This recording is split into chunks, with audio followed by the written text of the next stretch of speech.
We have in our presence today Swami G, Apostle Dr. Jibreel Khazan, also known as Ezell Blair Jr. We will be having a question and answer session. Our first question is, what is the meaning of the sit-in movement?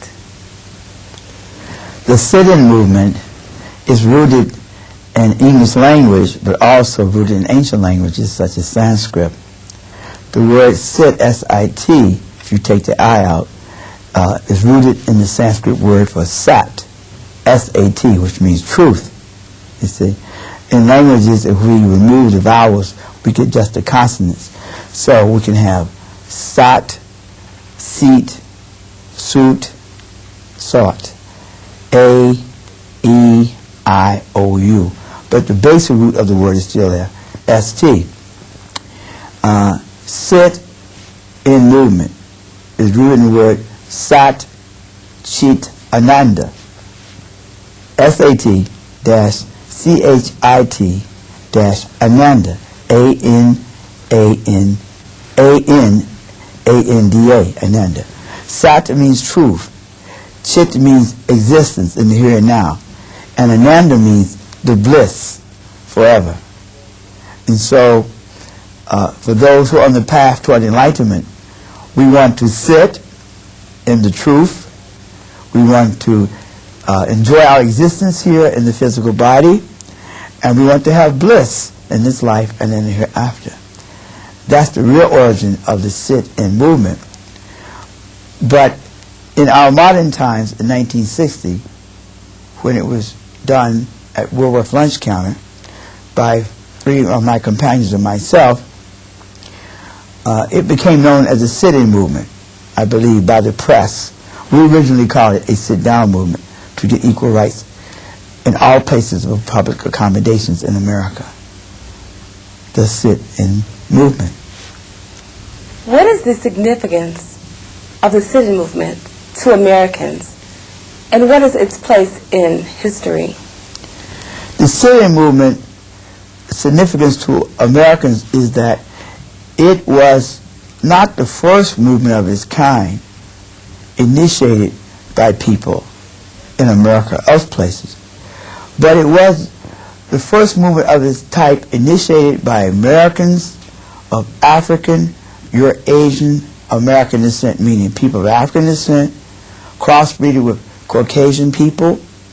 During the slave trade, our mothers were raped, and we were breeded as horses, pigs, cows, and sheep were, and through Indian women also called Asiatic people. We are African, Eurasian, American people genetically. It's the first movement of its type that was initiated, organized, and led by young people, by youth in America. And it was the catalyst of all civil and human rights action in the United States of America for the decade of 1960. Among other things, it was the movement that produced all of our present leadership in this country for the last 40 years, whether you call it Caucasian or non-Caucasian, African or non-African. We all cut our teeth, so to speak, and I'm losing mine, on the movement of the 60s. When did the sit-in movement begin? The sit-in movement began in our era on February 1st, 1960, or the rebirth of the sit-in movement began. The sit-in movement is rooted in the principles of sitting,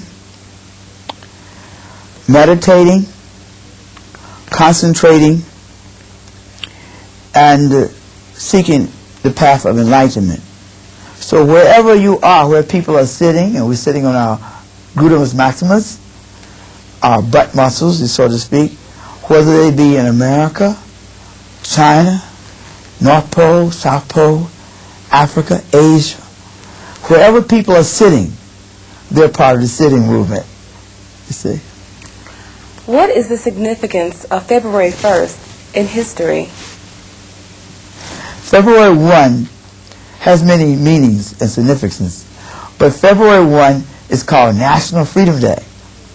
And what we did on February 1, 1960, at the F.W. Woolworth Lunch Counter on South Elm Street in Greensboro, North Carolina, was just the rebirth of National Freedom Day movement.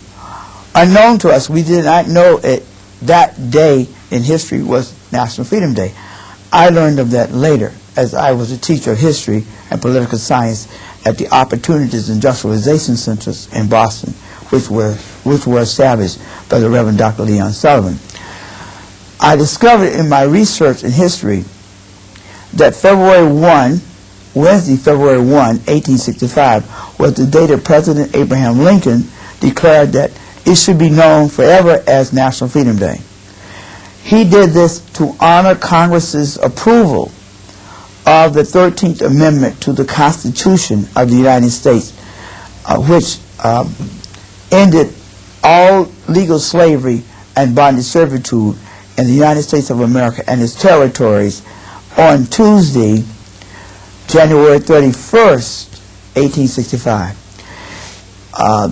The 13th Amendment was ratified as an act of law on December 13th, 1865. That's the day before my father's birthday, December 14th, Ezell Alexander Blair Sr. May God bless his soul. So that's the significance of February 1. And tied in with the sit-in movement, I believe it was a divine act of God, and the four of us were chosen by the giver of life. In Hebrew they say Yahweh, Y-H-W-H or Y-H-V-H, to do that particular mission in this world. If we don't do anything else, that was our niche in history.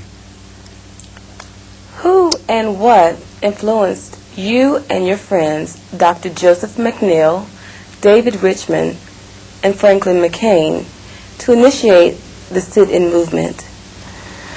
We were influenced by many people, events in history.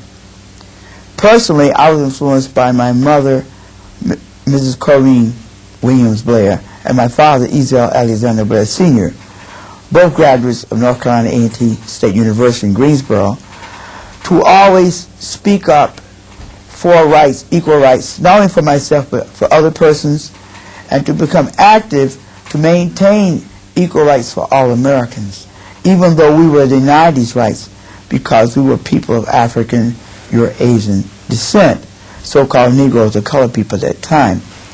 I was also influenced by other people such as my maternal great-great-grandmother, Mrs. Ardelia Harrington Hedden, in Greensboro, who was the wife of the Reverend Noah R. Hedden, or Haddin in Arabic they say, who was the founder of the New Zion Baptist Church, originally on Cedar Street in Warnersville in Greensboro, North Carolina.